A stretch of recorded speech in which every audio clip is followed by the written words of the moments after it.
दरम्यान बारामतीमध्ये सुद्धा मुसळधार पाऊस बरसलेला आहे। पुराच्या पाण्यामध्ये एक शेतकऱ्याची बैलगाडी वाहून गेली। सुदैवानं बैल आणि शेतकरी बचावले, पण बैलगाडीमध्ये असलेलं शेतीचं साहित्य, पेन, भुसा आणि खतांच्या गोण्या वाहून गेल्या। त्यामुळे या शेतकऱ्याचं मोठं नुकसान झालंय। तर कृषी मंत्री माणिकराव कोकाटे यांनी शेतकऱ्यांशी संवाद साधत त्याला योग्य ती मदत करण्याचं आश्वासन दिलं।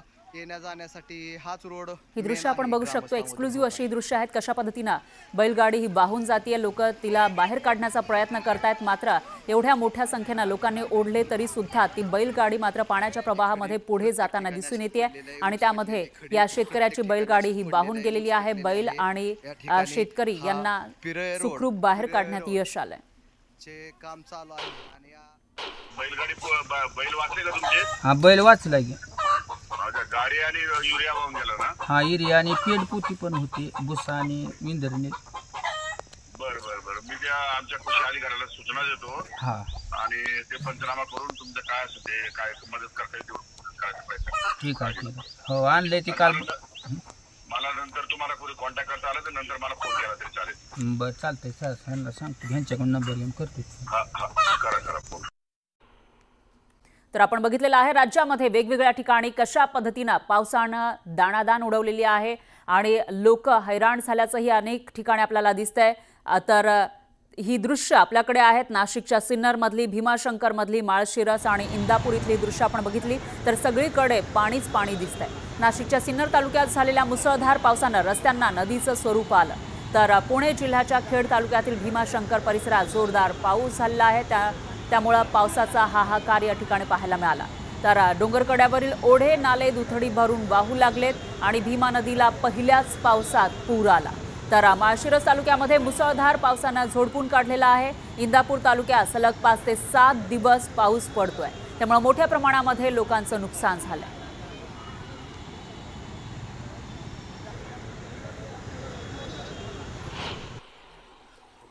तर सिन्नर तालुक्यामध्ये झालेल्या मुसळधार पावसानं इथल्या रस्त्यांना नदीचं स्वरूप आलेलं आहे। त्याची दृश्य आपण बघू शकतो। तुम्हाला वाटेल ही नदी आहे, मात्र तसं नाहीये, तर हा रस्ता आहे आणि या रस्त्यावरून अशा पद्धतीनं पाणी वाहताना दिसतंय, नालेही भरून वाहताना दिसून येत आहेत।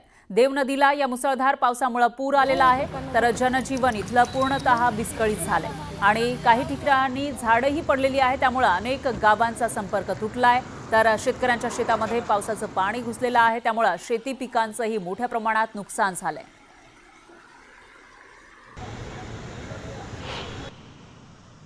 तर माळशिरस तालुक्यामध्ये मुसळधार पावसानं झोडपून काढलेला आहे। माळीनगर पूर्व भाग जलमय झालाय आणि नीरा नदी दुथडी भरून वाहू लागली आहे। नदीकाठच्या 20 घरांमध्ये पाणी शिरल्याचीही माहिती आहे आणि 85 कुटुंबांचं त्यानंतर स्थलांतर केल्याची माहिती समोर येते। तर लोकवस्ती आहे ही आणि त्यामध्ये कशा पद्धतीने पाणी शिरलं, त्यानंतर लोकांचे कसे हाल होत आहेत त्याचा अंदाज आपण बांधू शकतो। याशिवाय शेतीच्या परिसरामध्येही मोठ्या प्रमाणामध्ये पाणी वाहताना दिसून येते।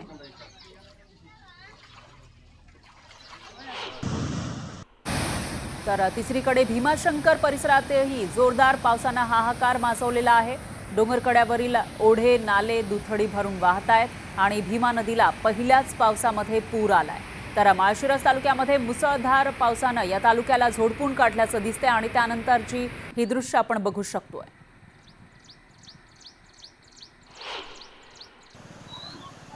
तर दुसरीकडे इंदापूर तालुक्यामध्ये सलग 5 ते 7 दिवसांपासून पाऊस पडतोय, त्यामुळे मोठ्या प्रमाणामध्ये नुकसान झालेलं आहे। त्याचा अंदाज आपल्याला या दृश्यांच्या माध्यमातून येऊ शकेल। शेतीमध्ये पाणी शिरल्याचं दिसून येतंय, त्याचबरोबर इथले जे ओढे आहेत नाले आहेत त्याच्यातून सुद्धा मोठ्या प्रमाणामध्ये पाणी वाहू लागलेलं आहे आणि अशात शेतीमध्ये तयार असलेला जो माल होता त्याचं मात्र नुकसान झालंय आणि याशिवाय पूर्व मशागतीची कामं पेरणी करायची आहे पुढच्या महिन्यामध्ये काही दिवसांमध्ये आणि त्याच्या आधी केली जाणारी जी कामं आहेत तीही खोळंबली आहेत।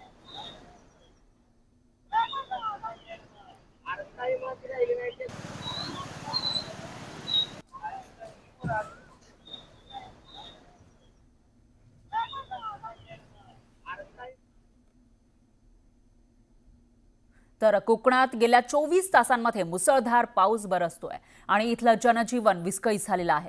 रत्नागिरी जिल्ह्यातील दापोली हरणे कोस्टल बायपास रोड मोठ्या प्रमाणामध्ये खचलाय, त्यामुळे वाहतुकीला अडथळा निर्माण झालेला आहे।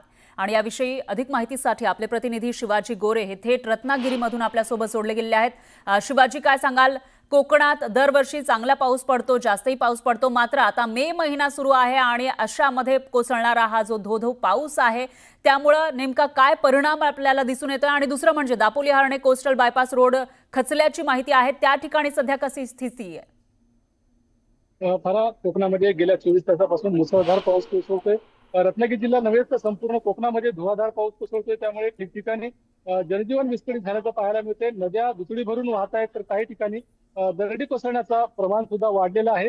हर्णे बायपास जो रोड आहे तो मोठ्या प्रमाणात खचलेला आहे. त्यामुळे या ठिकाणी वाहतुकीला आता रोखण्यात आलेलं आहे, कारण या ठिकाणी वाहतूक करणं धोकादायक बनलेलं आहे. त्यामुळे या ठिकाणची जी वाहतूक आहे ती पूर्णपणे वळवण्यात आलेली आहे. मात्र अशाच प्रकारचे अनेक ठिकाणी रस्ते खचलेले आहेत. काही ठिकाणी घरांवरती असेल किंवा गुरांच्या गोट्यावरती असेल दरडी कोसळलेल्या आहेत. 6 गुरं दगावलेली आहेत. एक जण कोंढी नदीमध्ये. निश्चितच शिवाजी, याविषयीची अपडेट आपण तुमच्याकडून घेत राहूया. दरम्यान धन्यवाद तुम्ही दिलेल्या या सविस्तर माहितीसाठी. तर रत्नागिरी जिल्ह्यामध्ये जोरदार पाऊस बरसलेला आहे. कोकणातील महत्त्वाच्या नद्यांपैकी एक असलेल्या खेडमधील जगबुडी नदीनं इशारा पातळी आत्ताच ओलांडली आहे. जगबुडी नदीची पाणी पातळी 6 मीटर पर्यंत पोहोचलेली आहे. दरम्यान नदीकाठच्या परिसरात प्रशासनाकडून हाय अलर्ट देण्यात आलाय. नागरिकांना सतर्क राहण्याच्या सूचनाही केल्या जात आहेत. दरम्यान नदी पात्राजवळ कोणीही जाऊ नये असं आवाहन सुद्धा प्रशासनानं केलंय. आणि इथला आढावा घेतलेला आहे आपले प्रतिनिधी चंद्रकांत बनकर यांनी. गेल्या 4 ते 5 दिवसांपासून रत्नागिरी जिल्ह्याला मुसळधार पावसाने झोडपलेला आहे. परिणामी रत्नागिरी जिल्ह्यातल्या सगळ्यात मोठ्या नद्यांपैकी एक नदी असलेल्या जगबुडी नदीने इशारा पातळी ओलांडलेली आहे. माझ्या पाठीमागे आपण बघू शकता ही जगबुडी नदीने इशारा पातळी ओलांडलेली आहे. 5 मीटर ही इशारा पातळी आहे आणि 7 मीटर पाण्याची पातळी ही धोकादायक पाण्याची पातळी आहे. आणि आता सध्या जगबुडी नदीची पाण्याची पातळी ही 6 मीटर इतकी आहे. त्याच्यामुळे जगबुडी नदीने इशारा पातळी ओलांडलेली आहे. नदीकाठची जी गावं आहेत त्यांना सतर्कतेचा इशारा प्रशासनाने दिलेला आहे. विनाकारण नदीकाठी कोणीही जाऊ नये, तसेच मासे मारण्यासाठी वगैरे जाऊ नये असं आव्हान या ठिकाणी प्रशासनानं केलेलं आहे. संपूर्ण रत्नागिरी जिल्ह्यालाच पावसाने या ठिकाणी झोडपलेलं आहे.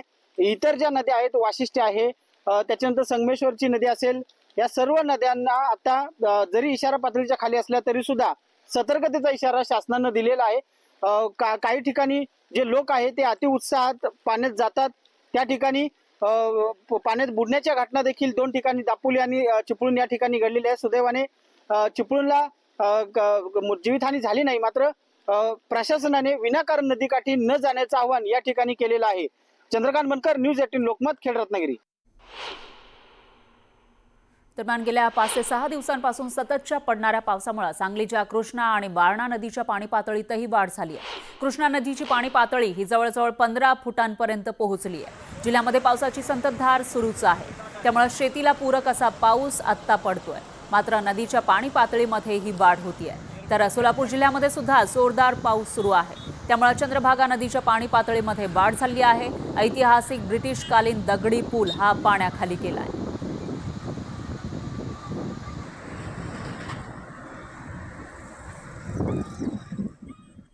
तर कल्याण तालुक्यातील मोहिली गावाजवळ पावसामुळे उल्हास नदीला पूरस्थिती निर्माण झालेली आहे.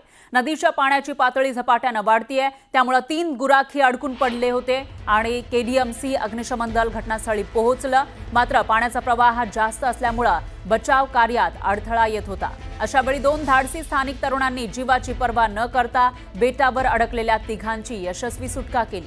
स्थानिक नागरिकांकडून या तरुणांचं कौतुक केलं जात आहे. ही दृश्य आपण बघू शकतोय. कल्याणमधली स्थानिकांनी गुराखींची सुटका केलेली आहे. या ठिकाणी ओढा आलेला होता पाण्याचा की त्याच्यामध्ये हे गुराखी अडकून पडलेले होते. अग्निशमन दलाला सुद्धा त्यांना बाहेर काढणं शक्य नव्हतं. अशामध्ये या स्थानिक तरुणांनी या गुराख्यांचे प्राण वाचवले. तर तिकडची दृश्य आपण बघू शकतोय न्यूज 18 लोकमतच्या माध्यमातून. दरवर्षी ज्या वेळेला जून जुलैमध्ये धो-धो पाऊस बरसतो त्यावेळेला साधारणतः अशी स्थिती निर्माण होते. मात्र मे महिन्यामध्येच ही स्थिती या ठिकाणी निर्माण झालेली होती. कल्याणमधली दृश्य आहेत. कल्याण तालुक्यातील मोहिली गावाजवळ पावसामुळे उल्हास नदीला पूरस्थिती निर्माण झाली होती आणि त्यामध्ये अडकून पडलेले हे गुराखी ज्यांना वाचवण्यात यश आलं.